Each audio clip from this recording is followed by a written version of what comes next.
প্রথমবারের মতো কিন্তু শেখ হাসিনা পলায় নাই, এটা শেখ হাসিনার তৃতীয়বারের পলায়ন। এটা আপনারা ভুলবেন না।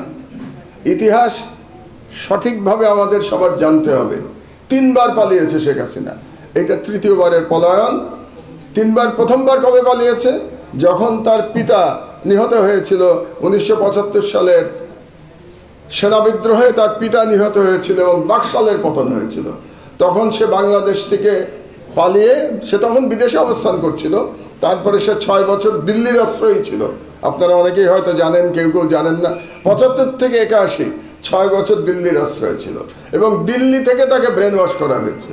দিল্লি থেকে তাকে শেখানো হয়েছে কিভাবে বাংলাদেশে ফিরে এসে সে ভারতের স্বার্থ উদ্ধার করবে। এটা হলো প্রথমবারের পলায়ন। দ্বিতীয়বারের পলায়ন 1/11-র পরে। 1/11-র পরে যখন সেনাবাহিনী থেকে বলা হলো 2 নেত্রীকে পালিয়ে যেতে, 2 নেত্রীকে বলা হলো আপনাদের দেশ থেকে বের করে দিলে আপনারা বেরিয়ে যাবেন, তাহলে আপনাদের বিরুদ্ধে কোনো মামলা দেওয়া হবে না। শেখ হাসিনা একদিনও দেরি না করে বাংলাদেশ থেকে পালিয়ে গেছিল।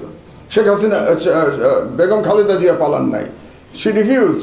তিনি বলেছিলেন আমি বাংলাদেশ ছেড়ে যাব না। আমি ইতিহাসে নিয়ে লেখাপড়া করি, এই জন্য আপনাদেরকে জানাচ্ছি। যখন বেগম খালেদা জিয়া বললেন যে আমি যাব না, তখন একটা মজার ঘটনা ঘটলো। তখন তো পলিটিক্যালি বেগম খালেদা জিয়া জিতে গেলেন হাসিনার উপরে, কারণ তিনি আর্মিকে চ্যালেঞ্জ করলেন, মঈনকে চ্যালেঞ্জ করলেন, চ্যালেঞ্জ করে বললেন আমি যাব না, আর হাসিনা পালিয়ে গেল। তো রাজনৈতিকভাবে হাসিনা পরাজিত হয়ে গেল। তখন মারা গেছেন ভদ্রলোক, সাংবাদিক ABM মুসা, আপনারা নাম শুনেছেন নিশ্চয়ই। ABM মুসা তো আওয়ামী লীগ, উনি আওয়ামী লীগেরই ছিলেন, উনি শেখ মুজিবুর রহমানের MP ছিলেন 73 সালে। তো ABM মুসা শেখ হাসিনাকে ফোন করলেন, ফোন করে বললেন তুমি এটা কি কাজ করলা, তুমি পালিয়ে গেলা, খালেদা জিয়া থেকে গেল, তো তুমি তো রাজনীতিতে আর ফিরতে পারবা না। কারণ খালেদা জিয়া বলবেন যে উনি সাহসী, উনি আপোষ করেন নাই, উনি আপোষহীন, যে কারণে খালেদা জিয়াকে আপোষহীন বলা হয়, যে উনি ফিরবেন না। তখন শেখ হাসিনা উন্মাদ হয়ে গেল ফিরে আসার জন্য। শেখ হাসিনাকে তখন ফিরতে দেওয়া হয় নাই ইনিশিয়ালি, এটাও আপনারা হয়তো জানেন না। এই কারণে তখন হোম মিনিস্টার ছিল ইত্তেফাকের মইনুল হোসেন সাহেব, হোম মিনিস্টার ছিলেন। তিনি রাজি হচ্ছিলেন না শেখ হাসিনাকে ফেরত আনতে। এই কারণে কিন্তু মইনুল হোসেনের প্রতি রাগ শেখ হাসিনার শেষ দিন পর্যন্ত ছিল এবং আপনারা জানেন মইনুল হোসেনের উপরে কীরকম অত্যাচার করা হয়েছে। এটাও হাসিনার এক ধরনের প্রতিশোধ। হাসিনা যখন ফিরতে পারছিলেন না, তখন হাসিনা ফোন করলেন কাকে? প্রণব ব্যানার্জিকে, প্রণব বাবুকে ফোন করলেন। প্রণব বাবু তখন ভারতের পররাষ্ট্রমন্ত্রী। প্রণব বাবুকে ফোন করে বললেন যে আমাকে তো আসতে দিচ্ছে না, কারণ আমি না আসলে তো রাজনৈতিকভাবে আমি জিরো হয়ে যাব, তো বেগম খালেদা জিয়া হিরো হয়ে যাবে। তখন প্রণব মুখার্জি ফোন করলেন মঈনকে এবং মঈনকে বাধ্য করলেন যাতে শেখ হাসিনাকে ফিরে আসতে পারে। এটা হলো দ্বিতীয় পলায়নের কাহিনী। এবার হলো তৃতীয় পলায়ন। কাজে শেখ হাসিনা যে বলে না হাসিনা পালায় না, হাসিনা পালানোর জন্যই জন্মেছে। হাসিনা পালায় না মানে কি? ও বারে বারে পালায়। ও তো পালাবেই, ওর জন্ম হয়েছে পালানোর জন্যে। এবং ওর পিতাও তো পালিয়েছিল, শুধু ও কেন পালাবে? ওর পিতা কি 71-এ পাকিস্তান আর্মির কাছে সারেন্ডার করে নাই? সারা বাংলাদেশের জনগণকে রেখে শেখ মুজিব পাকিস্তান সেনাবাহিনীর কাছে আত্মসমর্পণ করেছিল নিজের জীবন দিয়ে, এবং শেখ মুজিবের পুরো পরিবার নিরাপত্তা পেয়েছিল পাকিস্তান আর্মির কাছে।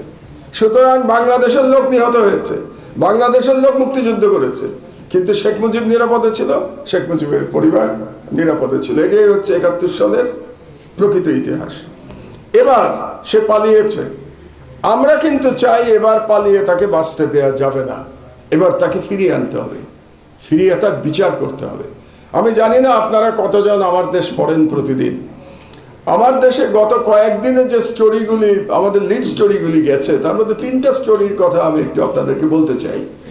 একটি স্টোরি হলো, প্রথম যেদিন আমাদের পত্রিকা বেরোলো সেদিন আমাদের লিড নিউজ ছিল যে শেখ হাসিনা ভারতকে বলেছিল বাংলাদেশ অ্যাটাক করবার জন্য, ঢাকা অ্যাটাক করতে বলেছিল শেখ হাসিনা। এক, তাহলে সে প্রধানমন্ত্রী থাকা অবস্থায় আরেকটা বিদেশি শক্তিকে বলছে বাংলাদেশে আক্রমণ চালানোর জন্য। এক। দুই, ইলিয়াস আলীকে যে গুম করে হত্যা করা হয়েছে এর ডাইরেক্ট নির্দেশদাতা শেখ হাসিনা। কারণ যখন ইলিয়াস আলীকে কিডন্যাপ করা হয়েছে হাসিনার নির্দেশে, এবং র্যাব যখন তাকে হত্যার জন্য পারমিশন চাইল, এই পারমিশন দিয়েছে শেখ হাসিনা। দ্বিতীয় স্টোরি, অ্যান্ড থার্ড স্টোরি, এই যে হেলিকপ্টার থেকে যে স্নাইপারে গুলি করা হয়েছে, এর পুরো প্ল্যানিং করেছে তৎকালীন র্যাবের ডিজি এবং পারমিশন দিয়েছে শেখ হাসিনা। অন্যগুলো আমি বাদই দিলাম। ঢাকা অ্যাটাক করবার নির্দেশ রাষ্ট্রদ্রোহ, কোনো সন্দেহ নাই রাষ্ট্রদ্রোহ। আপনি একটা বিদেশি শক্তিকে বলছেন ঢাকা অ্যাটাক করবার জন্য। আপনি ইলিয়াস আলীকে গুম করে খুন করেছেন, কাজে আপনি একজন